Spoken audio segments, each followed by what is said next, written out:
Are you still talking about football? Yeah, but without NFC North. Then let's talk football. Welcome back, everybody. This is Headed North, NFC North podcast, and I'm your host, D-Tron. Now look, I don't pat myself on the back a whole lot.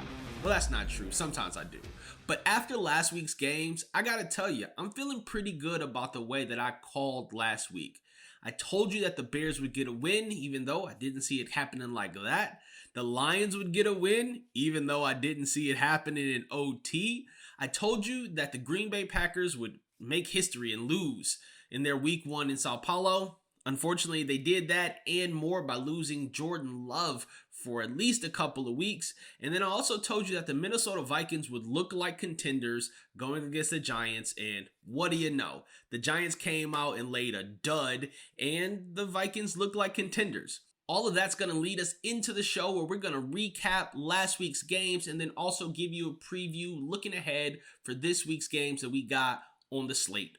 All of that, plus I'm going to include spreading the field at the end of this week's episode. As always, if you're listening, I greatly appreciate it. Feel free to like the podcast, share it with a friend, leave us some notes down in the bottom if you haven't already, and be sure to visit our sponsor, which is in the links below or in the link somewhere where you're listening, for Off Rack Shop. Off Rack Shop is an online thrift clothing store. They provide shoes, men's clothing, women's clothing, accessories, and more. So if you haven't already, check out the link. There is a discount available to those who are listening to the show today. All right, so we're going to get it kicked off with the Green Bay Packers, the same way the NFL got it kicked off in their game against the Eagles. Now, if I'm being honest, the Green Bay Packers came out and they looked clunky in this season opener. There was a lot of stuff happening. There was false starts. There were 12 men on the field. They're misusing timeouts early on in the game. Basically, they misused all of the timeouts in the first half, which for a young team is probably not that surprising. But for a team led by Matt LaFleur, that is kind of shocking for them to come out and be unprepared in the way that they were, making some very early mistakes. But they seem to pull it together. They were able to get some scores up on the board. Looking at my big board, Jaden Reed ended up having a huge day with 4 catches, 138 yards, a touchdown in the air, and a touchdown on the ground. Jacobs got it together later in the game. He ended up with just over 80 yards on the ground in his debut as a Packer. But I got to say that the real highlight of this week was Saquon Barkley. I thought there would be a running back battle between these two. And really, it was just Saquon being him. He got 2 on the ground, got 1 in the air. This was a huge debut for Saquon as an Eagle. And it really puts the folks in the NFC East on notice, but more about the Green Bay Packers. So Walker, Bullard, and Nixon all were getting busy. They were flying all over the field, and the Packers defense was able to come up with 2 big picks. You had Xavier McKinney and you had Zaire Alexander, who both got interceptions on this Philadelphia Eagles team. But unfortunately, it wasn't enough. And in the process of Green Bay taking a loss, they also lost Love. So Love got an MCL injury on the second to last play of the game, which could put him out of action for 3 to 4 weeks, which would be major because Malik Willis is the backup. And if you don't know who Malik Willis is, that's actually not that surprising. He played for the Tennessee Titans, but never really got it going, and he was acquired by the Green Bay Packers this year. I'm having a hard time wrapping my head around this because without Jordan Love, it changes the future of the Green Bay Packers. I mean, I've even got it changing next week's game because his role in this team was going to be so pivotal. Speaking of next week, so I guess I should probably note they lost 34-29, but I'm sure you already know that by now. So next week, the Green Bay Packers have the Indianapolis Colts. Now, I originally had this on the slate as a win for Green Bay, but not anymore. Especially not the way where Anthony Richardson came out and made the Colts look against the Texans this past week. And they barely lost that game. I've got the Indianapolis Colts going into Lambeau and getting a win if Green Bay doesn't have Jordan Love, which it is looking like they will not have him and Malik Willis will be starting. All right, next we're going to go to the Chicago Bears. And well, I told you that they would get a win, but who saw no offensive touchdowns being scored by the Chicago Bears and them still being able to win a game by a touchdown? This is crazy. Watching this game, because I watched it from beginning to end, I had to see it. Caleb looked like a rookie, which is what you expect him to do. The Titans, on the other hand, came out and they looked dominant early on. Pollard, I didn't have high expectations for him. He came out and played a huge part in that offense. They did get D-Hop in for week 1, although he wasn't all that productive. I don't know what prompted it, but the Chicago Bears defense really woke up. And I think it was largely sparked by a blocked punt that was returned for a touchdown. When that was returned by Jonathan Owens, you could see that the energy shifted for the Chicago Bears and that team. Now, again, the offense couldn't get it done, but the special teams was able to get that return for a touchdown. The defense finished the game with a pick 6. And then Cairo Santos knocked in multiple field goals. So again, the special teams and defense are really what did it for the Chicago Bears during this game. But it's kind of exciting that they can still get a win without having an offensive score. And it's because their defense is elite. I know, it's early on in Chicago, but their defense is really that good. Edwards was running around making all kinds of tackles. I think he had something like 10 tackles in the game. They were all over the field. That defensive secondary looked really good. The front line even looked pretty good without having that major defensive end that you kind of expect teams to have nowadays. They just looked really good in this performance. So they carried. But I don't know that they're going to be able to carry next week without the offense getting involved. Caleb was 14 of 29 and had less than 100 yards passing. That's not going to win you a whole lot of games in the NFL. And again, he's a rookie. But he has this play where he loses like 19 yards trying to scramble around and figure out something to keep the play alive. Instead of just throwing the ball out of bounds or going down, he's trying to do all this extra stuff like he's in college. He's got to cut that out. The pick 6 was impressive. The blocked punt for a touchdown was impressive. What unfortunately wasn't impressive was all of the offensive weapons that I thought Caleb would be able to get the ball to. And that's okay, except Keenan Allen also re-aggravated an injury at the tail end of that game, putting his status for next week in question potentially. And that could be one less weapon that Caleb has, which actually could benefit him because it might pare down some of what he needs to do with the ball. Start looking for his top target, DJ Moore, and maybe even getting Cole Kmet involved in the game, unlike what he did last week. Ultimately, though, Chicago Bears were able to pull out that win 24-17 on the strength of their special teams and defense. Next week, I don't think it's going to be the same because they're taking on the Houston Texans in Texas. That's not going to be good for them if their offense can't get clicking. Look, the Texans put on a quality performance against the Indianapolis Colts, and they really have a high-powered offense, mainly because of C.J. Stroud. I don't see the Chicago Bears being able to go into NRG and get a win against the Texans, but we will see because they're going to play each other this upcoming week. I just think that the offense for the Houston Texans are going to be too much, and that defense is super stout. Third up on the list this week to talk about is the Minnesota Vikings. And can I just say, I told you so. For all of I had some Giants fans really giving me a hard time because I said that the Minnesota Vikings were going to beat them and that the Giants weren't a good team. The audacity. What did you think was going to happen when you've got Danny Dimes, Drew Lock, and Tommy DeVito as your quarterbacks? And a game plan that looks like a high school football team. The Giants came out and laid a dud. They got 2 field goals, and they made Sam Darnold, just like I said, look like the second coming. They made it look like the Minnesota Vikings are true contenders. And I knew this deception was going to happen. That's why I told you, go with the Vikings for the win, because the Giants just can't seem to put together winning football. There was a highlight, Malik Neighbors, like I mentioned. He ended up being the top yardage receiver for the Giants. But he was like 66 yards on 5 catches. It's not a whole lot. Daniel Jones just isn't the guy. And I don't know, as I reflect back, why they would dare pay him and not pay Saquon. It just blows my mind why an organization would do that. But I digress. Let's talk about the Minnesota Vikings. Aaron Jones, he was a valuable pickup for them. He got them nearly 100 yards on the ground, really giving them some balance and taking some of the pressure off of Sam Darnold. Although Jordan Addison and Justin Jefferson didn't show up huge when it comes to yardage, Justin Jefferson did catch a touchdown. They combined for a little under 100 yards between the two of them. Sam Darnold looked serviceable. 2 touchdowns, an interception, and a sack.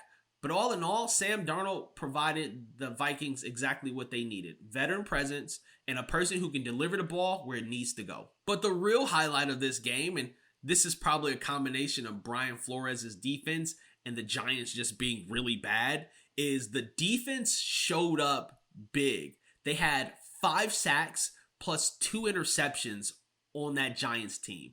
Like, the Vikings really put on a defensive performance that made you believe that given the right circumstances, they have a chance to win closer to maybe 8 games this year if they can continue that. I just don't know that the offense is as good as this win might make you believe that they are, because it was against the Giants. Like, I just can't get over that. They're just so bad.